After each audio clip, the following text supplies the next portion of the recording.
Welcome everyone to our first meeting of 2026 on the 12th of January. Before I start the meeting, I'd just like to go through our recordings and meetings scripts. Please note that this meeting is being recorded by the Town Council and where possible live streamed on YouTube. Please note that the recording device is sensitive and the live stream may be recorded by third parties. So do not say anything you do not want recorded. If necessary, I will direct all recording in the room and the live stream to be stopped. But generally, I want to avoid doing that, so we will normally record everything except any item taken in closed session. Members of the public may also make their own recordings but must follow our rules to do so, including stopping recording when requested. Whilst we do not accept anonymous speakers at the public forum, members of the public who wish to speak but do not want their name published must please indicate this before saying your piece. Thank you. Apologies for absence. Councillor Haverhill and Councillor Declarations of interest and requests and dispensations. None. Okay. Minutes of the previous meeting, to approve minutes of the meeting held on the 15th of December 2025.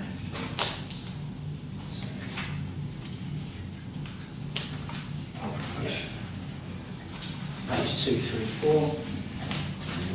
We're not proposing. Yeah, I was going to do it. I'll sign. Yeah. Okay. I'll second. Yeah.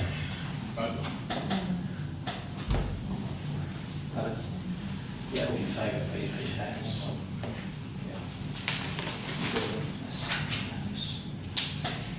So page 2, 3, 4.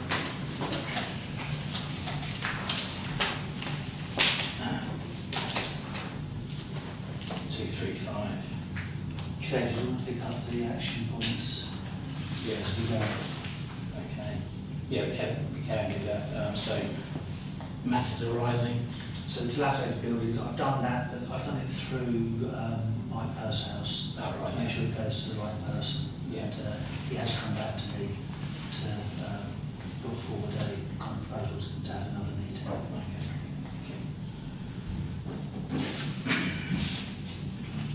Yeah. We'll just talk about that. Old buildings, dilapidated, like you said. Yeah. I wasn't overly happy with their response again. They keep talking about housing for the Fox Park, which we don't want housing up. You know, there's enough housing, 2,500 houses going up there. Do we need another few just to fill in a gap? When the whole point of having the Fox Park was to provide facilities for the new residents up there on not only the Red Road but the wider estate. So I'm a bit disappointed on that. And obviously Sturmer Arches, I keep disputing, they keep saying Highways England are responsible for maintaining it. No, they were doing it, only because nobody else is doing it.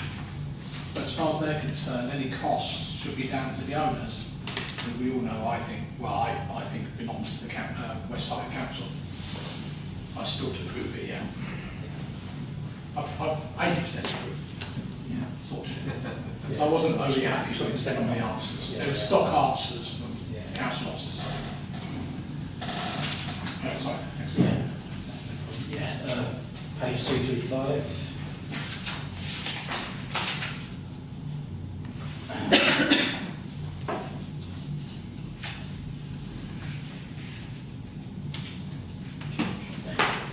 Points on that. But I haven't taken it. Yeah. And 2, 3, 6. Happy with those.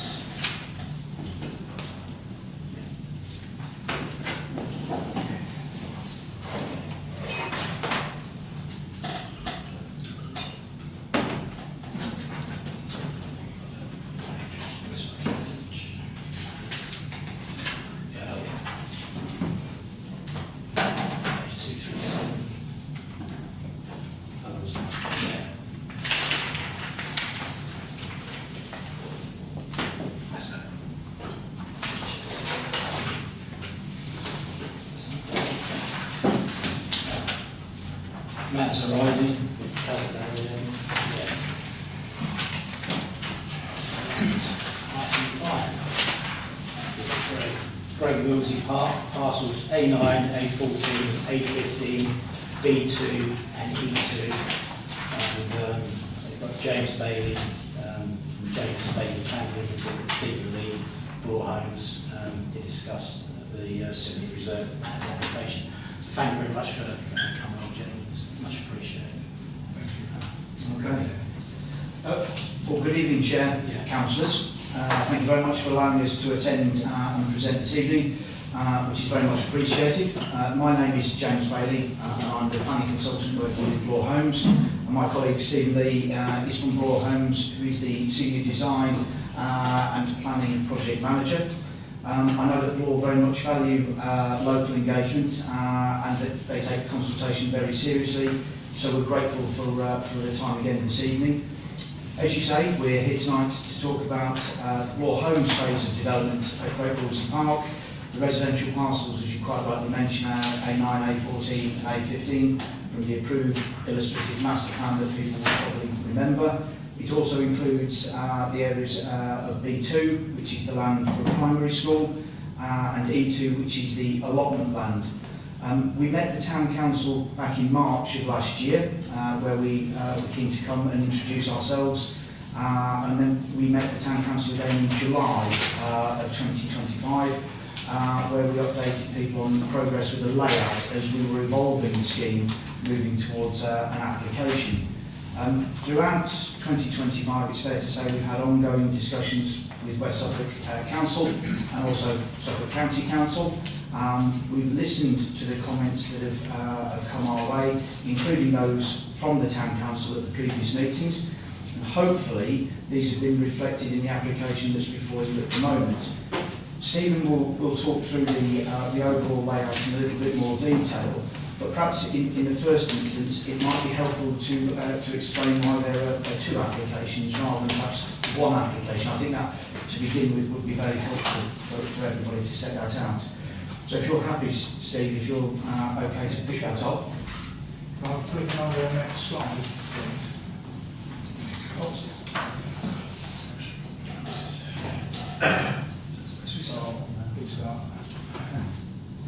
Just the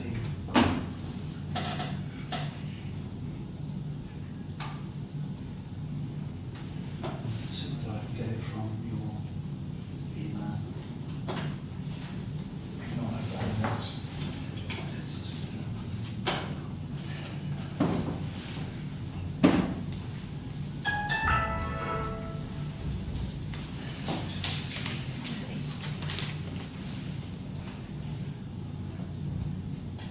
We have got some hard copies, haven't we? Yeah, I've got hard copies.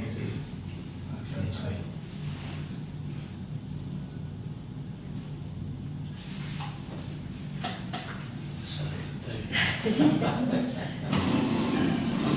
you want to ask around while we're trying to get this?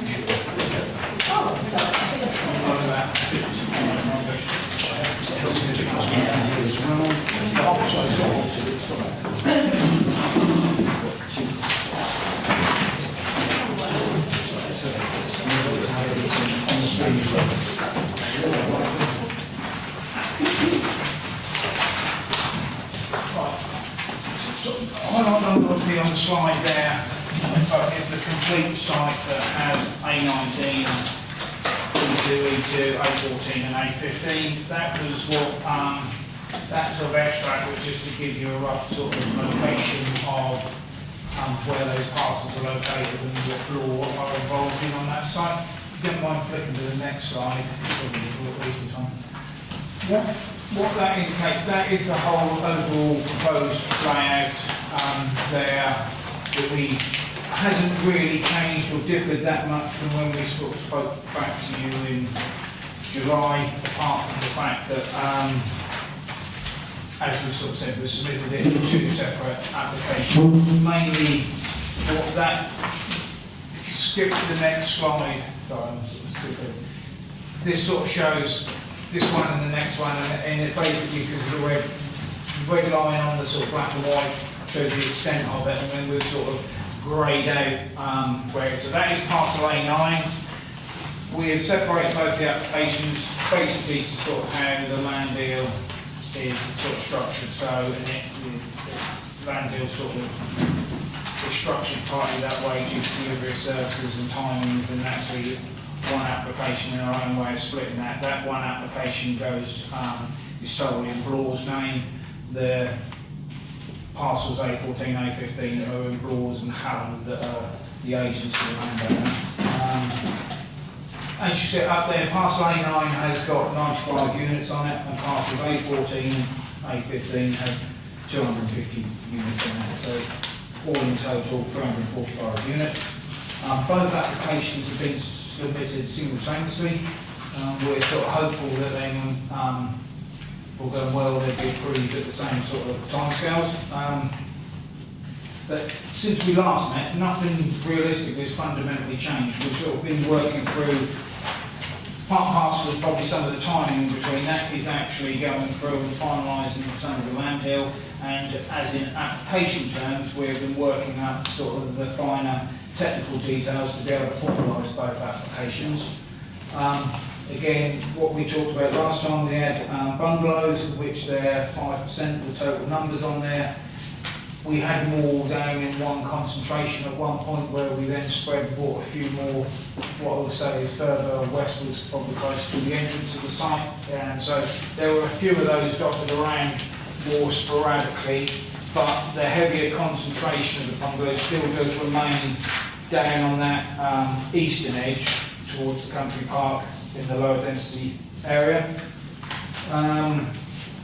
That's to sort of be following according to the outline parameter plans. We can also confirm that there are no 3-storey dwellings still proposed on here, and we have got some 2.5-storey, but that only equates to about 3% of the overall numbers. Again, school land parcel B2. This is just land and shown indicative. It's got no proposals on there apart from the area of land, because that is there to be transferred to Suffolk County Council for the school site. And if you flick to the next slide, if you don't mind, you'll see further down to the west, where the balancing pond there down in the very sort of southeastern sort of corner there, it sort of juts out sort of partly because, as per the outline drainage strategy in the outline and the illustrative master plan, had the basin that sort of sat between, straddled sort of both sides of the sort of line, and that's hence why we've come in with a joint application with Hallam, because part of that does sit within the country park area. Just to pick up on that point, I think the original plan on this presentation probably very clearly shows that in the blue line. You can see the areas where the indicative basins were meant to be. If you just go back 3 slides forward, that would be very helpful. And if you go back to the bottom, then you probably could do, there you go. You can clearly see that that straight blue line cuts through the basin, and that wasn't going to be acceptable to the council. They wanted to know how this basin was going to be formed, how it was going to come forward. So that in itself, as Stephen has just said, reflects why there is now a slightly different area right at the very bottom of the red line, and why there are 2 applicants' names on the second application.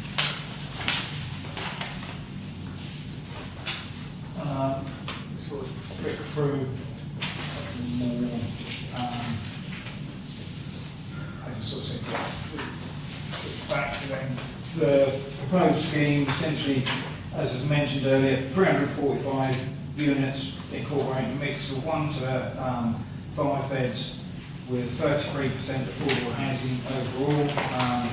All houses at NDSS standards, and is a mix of M42 and M43 are proposed. not all of the, there's some M41 households, but the majority, M42 and M43, that equate to about 8% of the dwellings across the site there. All affordable are M42 and some are M43.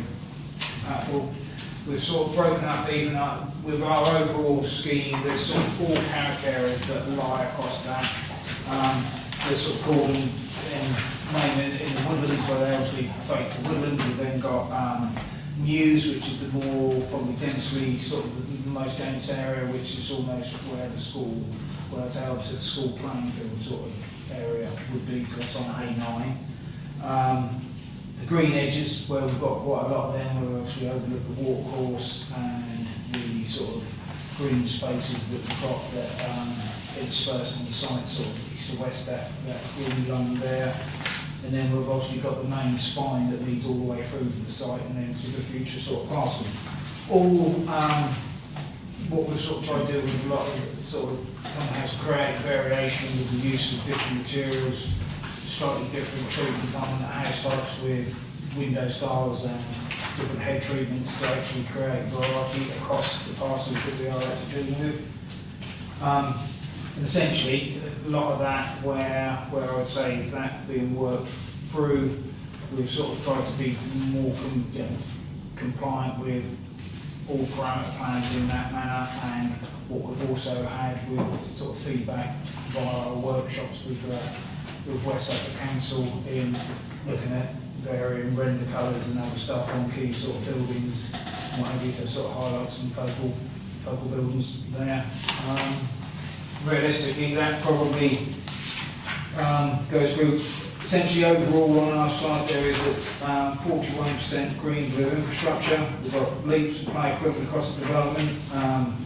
Obviously, quite the vast majority of that existing woodland is retained, and we're only taking out the trees that were proposed as part of the outline. That's on parcel A9 on the very northern part there. Yeah, just on that point, if I can Yep. just jump in, you're taking quite a bit of the original wood out on that corner there, aren't you? Yeah. Yes, yes. That was always proposed as part of the outline and parameter plans in that area. Yeah, we've just followed. If you can drag that right to the very top of the page there, you would see that where our roads link to, you can just about see where the Red Road is taken up to. So the development parcel there, in their triangle chunk there, that element of woodland was always proposed as part of the outline plan application. You had a specific area and requirement on it that needed to be taken out. We haven't differed away from any I of was those. up there the other day and I was quite shocked to see, how much of that existing wood is coming out, I think that's something that potentially could slip through because, that'd be wrong. So, for those that the wood at the moment comes up on that road, so we can lose the whole mass of trees there. Yeah, I think there was a point we had just last time. Yeah, I wasn't here. I think also it was something that we missed 10 plus years ago when we were doing the master plan, and obviously the outline. We didn't realise that was going on because in over here, like we all said that we wanted a constant tree line from west to east. That's why all those extra trees were planted alongside the culvert, what it's called, at the back there, which is back of A8. It's not. Yeah, unfortunately, that was a lovely bit of wood. Yeah, that's a bit. Just thought I'd raise that. I think from jumping ahead, just looking at your proposed scheme where you've got different sort of colours and structures, it still looks like a concrete jungle to me. There is some variation, but I think from what we've discussed before, I don't know if it's changed from what I remember seeing before. Some it looks okay, others it looks as though it looks quite barren. just still like to sort of throw out, could we try and mix up a bit more, please? I mean, when I look at this, if that's what you're walking down and seeing, you're not seeing much variation. Pretty much looks the same. You know, there's a little bit there. It'd be nice to see a greater level of variation. Again, when I'm looking here, you're still looking like a very similar place. There's the odd bit that's different. But when I'm looking at what we've seen on River Road, the houses are very different shapes, in batches of 4. It just looks very different. If we, without it costing anything extra, if there could be some way of just making it look different, because otherwise we just have a new concrete jungle being developed. Sorry. Sorry, again, just getting clarification on that. It's more in, it's talking about not just materials and other elements like that, just is it more animation with roof line and other bits and pieces like that to sort of where it might, again, like a lot of those roofs span back to front, that's sort of one of the examples. It does have a, you've got hip roofs and other stuff on there. Is it more just variation in the types of roofing, or is it down to actual brick type of material finish? I think it's more because when I'm looking at that, I'm not seeing, even though I can see different roofs, if that's what you were to see, you wouldn't really see it. It's just a very heavy red, and that's, red brick, and that's pretty much it. I could be feeling wrong, but that's what I'm seeing. Even though there's a variation in roof, and the roof design, that's not really breaking up for me. Thank you, Roland. Sorry. Just go back to the woodland, you say where you lose the trees. Remind me, are you compensating that in other areas? Are you planting area, some trees to make up for that? I think that is probably something that is being done, and not only we are integrating a number of trees within our development anyway, but I think that's more of a wider outline planning issue where the country park is being provided. There are other belts further north that then provide a lot more additional planting as a scheme for the scheme as a whole, not probably as specifically identified as parts on the parcels that we are looking to purchase. But we are going to put tree planting in our green spaces along, along the street trees and that. But if you're looking at exact like-for-like planting, that is not exactly part and parcel of our. It's the overall scheme. I see that.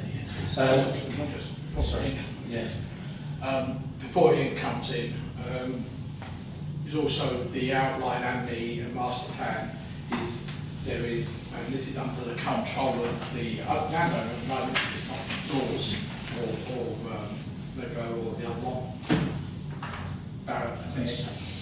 The plan is on the northern edge, on the Kennington side. That's supposed to be doubling in depth, if I remember rightly.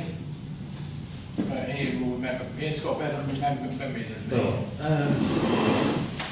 Yeah, I think if I can just give you some information about why that circle took out those trees. It's something we were very much opposed to, but when the county council got involved with the road plans, they determined that there had to be that extra road going round there to get emergency vehicles round if one of the other roads got blocked.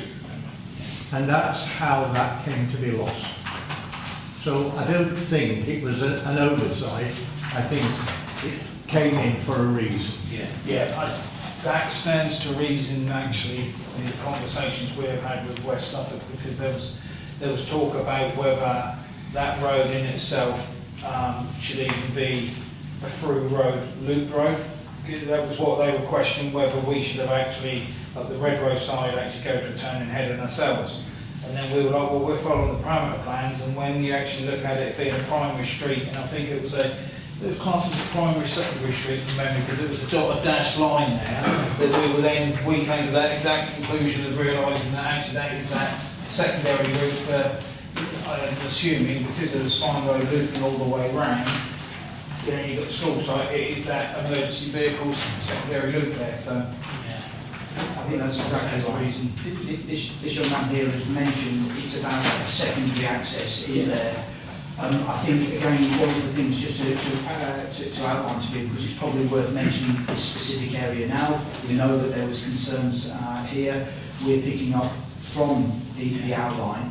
What specifically was an issue that we had to spend a lot of time dealing with both the district council and the county council was that footpath that connects all the way along there, and how does that give priority to those people who are walking at that edge of the site from one side of the development where there is a road to the other, and the reason that people have mentioned. What has happened is that road is actually going to be narrowed. It's only going to be between the two parcels of land, so that actually it isn't a rat run. It is not intended to take a heavy amount of traffic, as indeed the spine road is meant to do, from the northern parcels all the way down to the allotments and potentially into the country park there. That is not the case with this secondary route.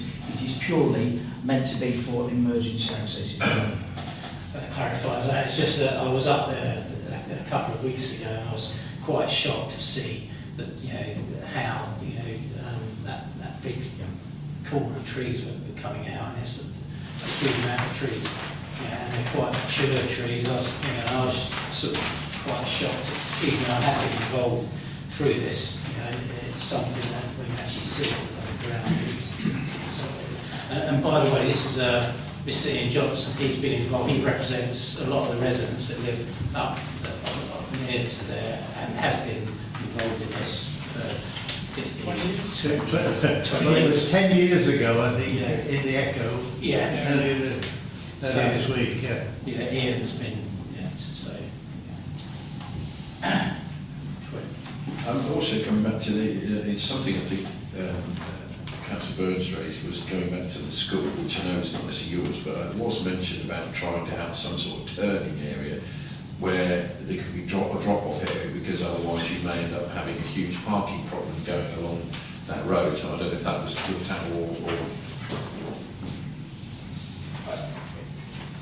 Because essentially, again, it's the land that is there to be provided for the school, and we were in conversations in delivering the actual school site to the area that we've got to. It's more about how their internal layout of their school is, rather than probably how our roads will. The reason I ask is obviously if they don't work it or work with yourselves thinking about that, and if they don't think about it, what you're going to have is what your design here is just going to be bunged up on particular times with parents dropping off. So all I'm thinking is if we're thinking ahead to stop that happening, then not affecting residents longer term.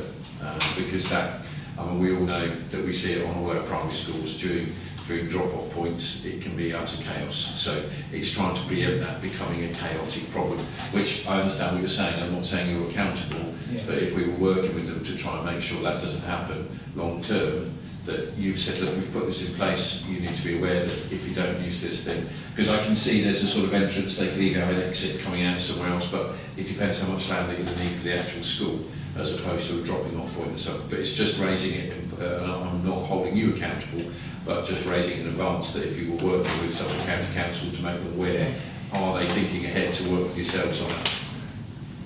I think it's fair to say, and apologies because I'll generalise here, that from the first couple of meetings that we had with councillors last year, there were various things that people made very clear. We don't want 3 stories, we want a sufficient amount of bungalows in appropriate locations, and we were looking at that drop-off. And we have relayed that to the county council and indeed to their highways team as well. Whether that can be achieved is a different matter, but it has definitely been raised.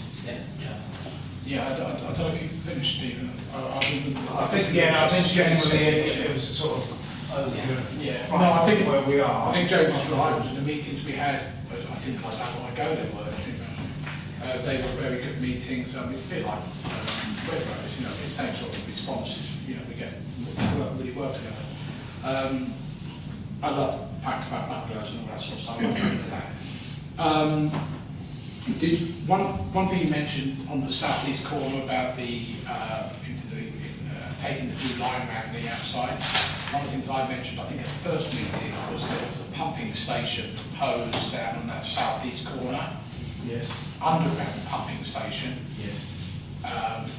Which may or may not affect what you're doing here. I don't know whether you managed to find out anything about that. I presume that would be angry water. The school site has been mentioned. I've actually written it down already. Trouble with county council as is, whatever they will be in a couple of years' time, they tend not to listen. You know, we've seen it here, we've seen it around the country, especially around the county, that they tend not to listen because they're a world onto their own. Even though you want drop-off points, you know, how many schools have actually allowed you to drive into the school and drop the kids off and drive back, and it doesn't happen. So I think when that comes, it has to be a very strong effort from whoever's representing the town at that time to make sure the county council or unitary authority, whatever it is, gets it right. Obviously, affordable, you mentioned, bungalows, all that sort of stuff, I won't go on to that. Obviously, building regs are changing all the time, so I guess we're looking at air source, looking at solar panels, obviously EV, all that sort of stuff. My only specific question, which I think you may have actually answered, over where where we're talking about the trees going, is at the moment, is a right of way, in fact it's a right of way that runs from Chalkstone Way all the way to Kennington or through the Great Woodley Farm up to the Ratting Road over on the left-hand side of that. And obviously people walk along there. And my only concern is with these two roads that are coming across, they're going to be dominating that thing, and really pedestrians should have the right of way. It's, you know, legally they have a right of way. It's been there, that path has been there for, well, I looked on the tithe map and it looks like it's on the tithe map, so it's probably a couple hundred years old at least. In the discussions that we've had in the workshops with West Suffolk, Suffolk County Council Public Rights Way team, essentially one of the things they were always adamant on were keeping pedestrian priority, and the actual fact, and that is why what we designed in on both those areas, they're tabletops, so actually you're as a pedestrian, you've got freedom and like that access right to walk straight across those at a level a level grade in those sort of points. So essentially we have taken that into consideration. What we feel, there might be some devil in the actual overall detail of those tabletops where it comes from highway sort of point of view, but the intention is there that they are there easy to be used and give the pedestrian priority. That's hence why, as James reiterated earlier, one of them was a narrowing, but that is a narrowing tabletop, and the other one is a tabletop on the main sort of spine road. So yeah, it's just a. See, I like it free. When I had a dog, I used to walk there regularly. I do occasionally still walk down there, and I know others do it regularly. It doesn't want to be a barrier. A lot of people walk from Kennington. A lot of people walk up to to the farm. It's quite surprising, and obviously with the eventually when the Mary Coles bit developed, however long that's going to be, I don't know. People probably, hopefully will walk up that way. The only second question I have is on your plans, on these plans, which I think were the site layout plans, which I printed out all the 100 whatever documents it is. On that green belt, on the southern part of the site, that is just purely staying as it is, yes? yes, Because obviously you've only put an example, a few trees down there, as if there's a big open space there. no, all of those trees, all of our development is set within that piece of sort of almost indicative. We see where the photographic image with the existing tree belt is. That is where there is a bit of a distance between the edge of those trees, where so you know, like the more circular ones will be the additional trees that are alongside the existing woodland. Yeah. Yeah.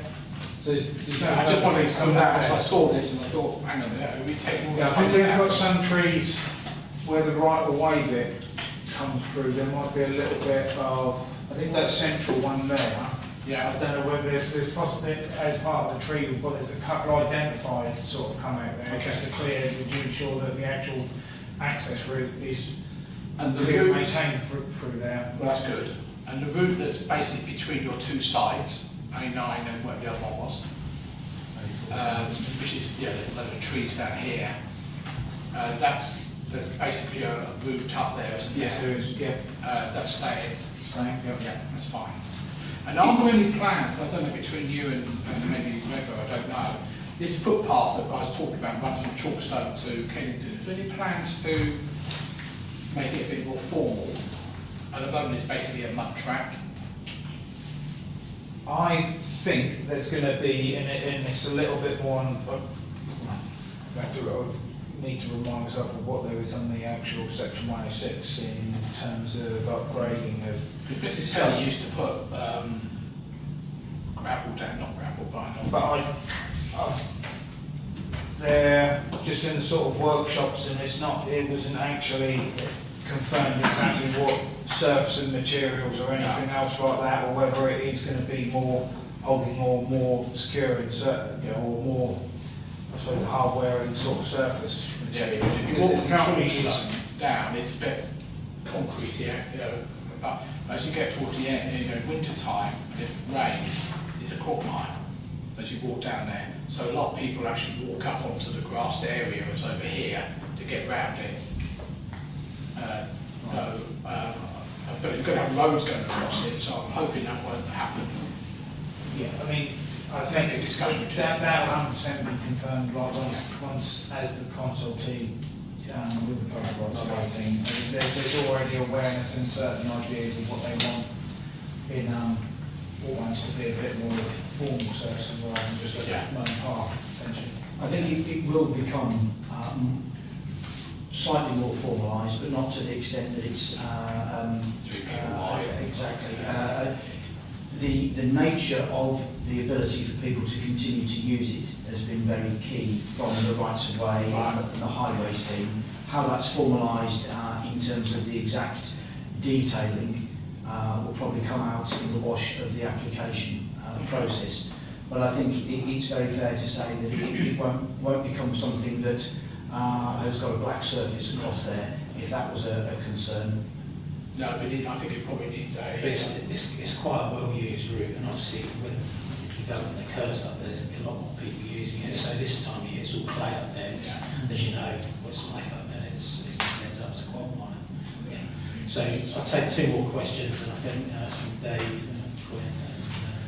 Yeah, around the apologies if I missed it on the paperwork, there's a lot of documents come through here, and the split in the affordable between affordable rental and shared ownership, what is that?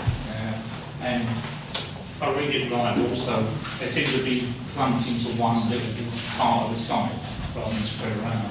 So if that's true, what's the reason? I know we've obviously been told by the housing association who's taking these places, it's easy for their management of the place, but it's, I think, better to be spread, so you're not getting like a little, I use the word ghettoisation of it. Yeah, I think if you look across, we're 33% across the whole lot of both parcels, and there is divided up into various sort of areas. They're not actually all, I wouldn't actually suggest they're all concentrated in one area. We've got, and just because of sort of some of the units and some of the extra affordable housing requirements, but where that gets narrow on that A9 parcel in that chunk there, you can see there's probably the predominance of some there, part and parcel because some of the units happen to be masonette type units, which is what we've been asked for from the affordable housing provider, and that is what suits that sort of development. So because otherwise you won't really be able to work that to its best levels to actually get that to work and actually look out on and provide surveillance to every sort of street, green route, spine road and the public right away there to the south. So that possibly is, that one talking there, probably the biggest concentration of where there is one single sort of cell. But it is central when you look at it to the whole overall development, it is quite central to it, and then everyone after that is of a, what I'd call a manageable size, but they are then further dotted about. So I think if you look at the whole scheme, they are all dotted about, but your point that that one is, like I sort of said, not sounding any other way. We said one thing, you mean the three sites, right? Yeah, once you look across the whole three lots, 345, yeah. 33% are affordable, Yeah. not 40%, because that's what the aim is now, isn't it? It is now, yes. It is now. It's been adopted. Been adopted, but that doesn't, it's not retrospective. So okay then, so the percentage roughly between rental and shared ownership, do you know that? I should have. While Steve's looking at that, you're exactly right. It's always an issue of how this different type of housing is spread across a site. How does it work from a management perspective as well as actually integrating people properly throughout that area. We've got about 7 different clusters in there at various points, hopefully that meets the requirements of what the council's strategic housing team are looking for. They will tell us if that is not the case, and we will have to revise again, but the information that we've had as we've been going through the process with the council officers is this is the sort of thing that should be acceptable. Obviously the proof is now in the pudding with an application in. Yeah, the other government obviously the multiple properties got to be the same, or the affordable got to be the same standard. You shouldn't be able to tell the difference. And the looks of them exactly as well. Yeah, yeah. I think the phrase in the development industry is the tenant blind aspect, which I think is something that we're very familiar with.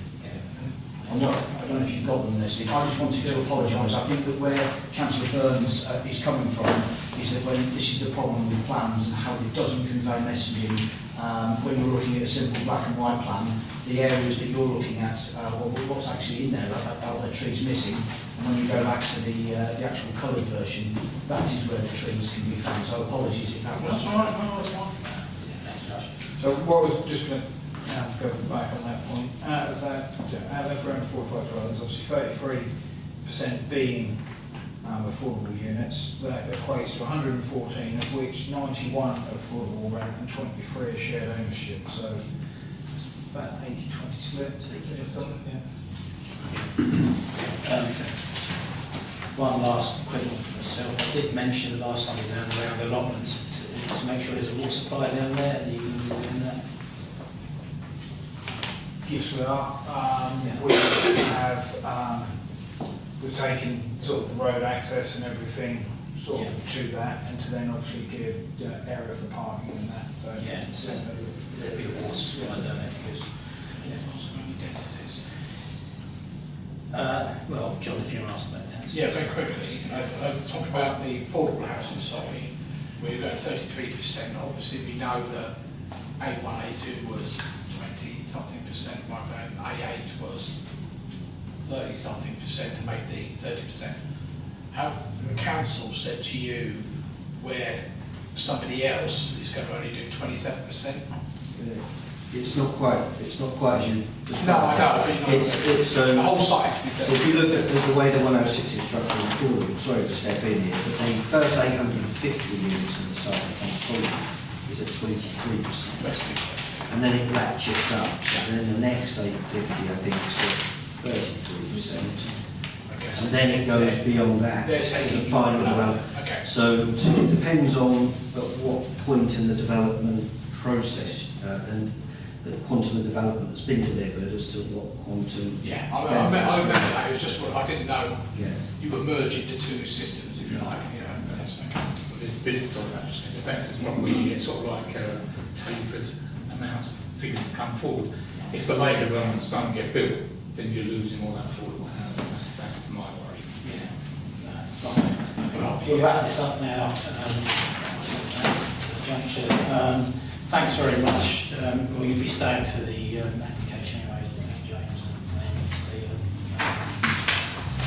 We'll move on to 6, which is Woods Harden, Road Park, Haverhill, DC 25 1019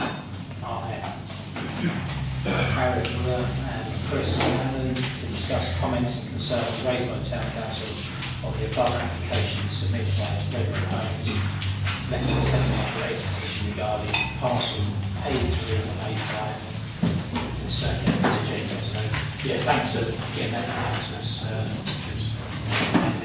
If you'd like to. Thank you. We do have a brief presentation. I apologize, I didn't send it over to you previously. Is it easier to plug in or send to you? It's probably easy to send it straight across. Send it. These not very long. Okay, no problem. Send it to Colin. Okay, in a second I'll just ask you to give it.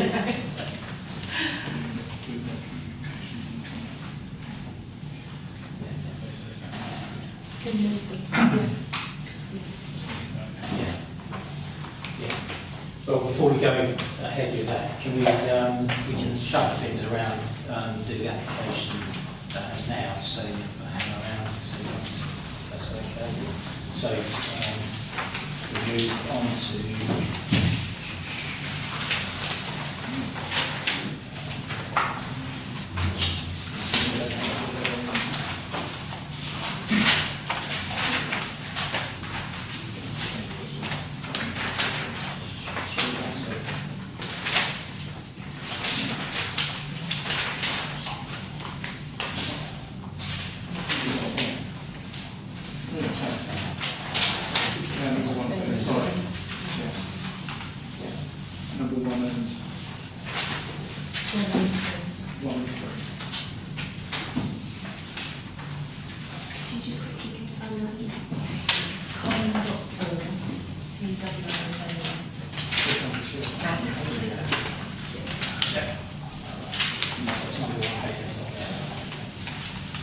yeah, so we'll take these two together. So it's application 1, DC 25/1990/RM, which is submission of details on the outline plan commission DC 15/2151 OUT, means of access, appearance, landscaping, layout and scale for alternative dwellings, including 72 affordable parcels A14 and A15, allotments, parcel E2, associated internal roads, car parking, immediate and public open space, pumping station, and diversion of overhead HV cable, include application to partially discharge conditions 4, 6, 7, 8, 9, 15, 28, 30, 37, 38 and 44. Mr. Alex Clark, Raw Homes and Hallam Land. Also, we'll take at the same time application 3, which is a submission of, which is DC 25/1988RM, a submission of details under outline planning permission DC 15/2151 OUT, means of access, appearance, landscaping, layout and scale for 95 dwellings, including 42 affordable parcel A9, associated internal roads, car parking, immediate and public open space, pumping station and diversion of overhead HV cable, and B, an application to partially discharge conditions 4, 6, 7, 8, 9, 15, 28, 30, 37, 38 and 44, DC 15/2151 OUT, that's Mr. Alex Clark, Raw Homes, parcel A9, land north of Haverhill. That's a mouthful. Yeah, so, okay.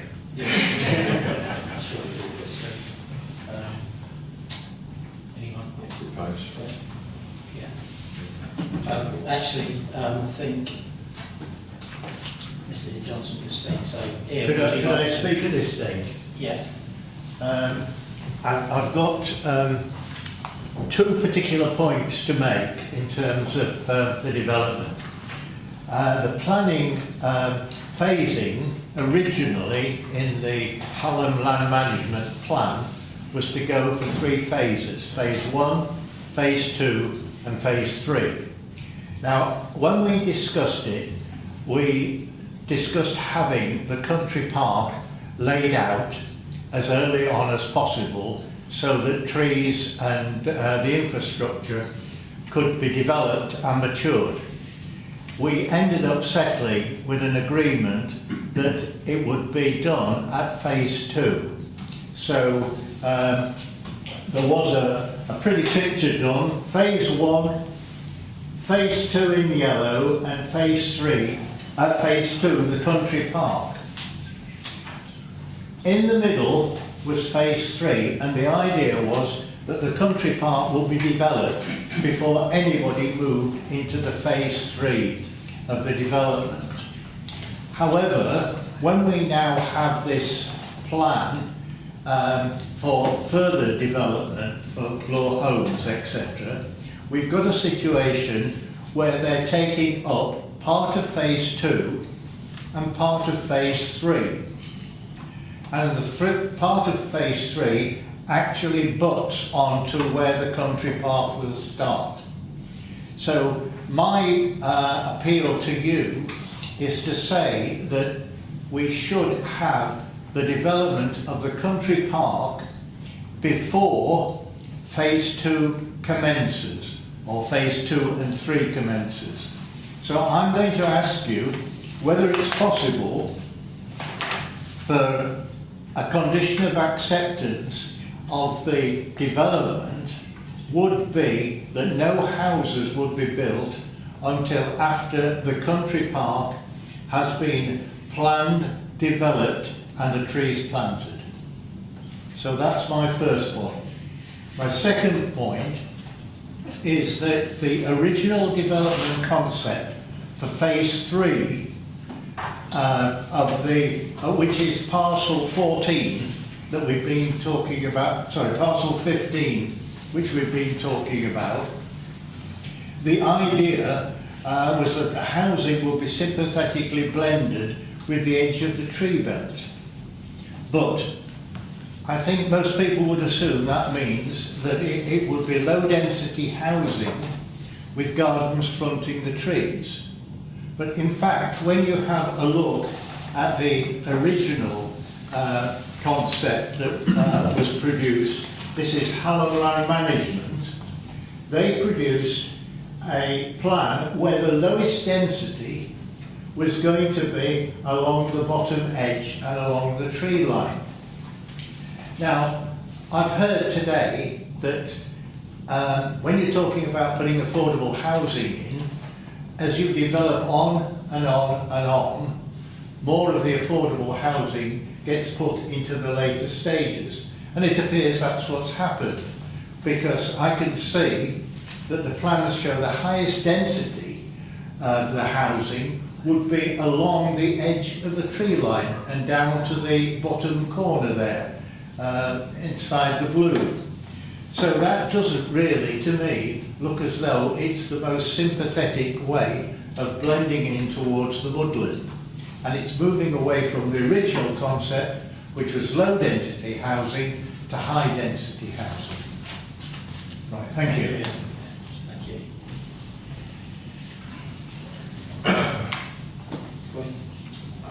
I'd like to see if friends here have any comment on that, to see what can be done in addressing some of those points. Really, I think that would be the fair way to go. I think on the very first point, it's and the delivery of the country park is out of our responsibility to what we are actually tied into from a land perspective in our own land deal, and that to be totally honest, feels like it's a point that has got to go back to Hallam Land and their agent before, and at whatever point, appreciate what I've just sort of seen there in how the phase 1, 2 and 3 come through, but obviously in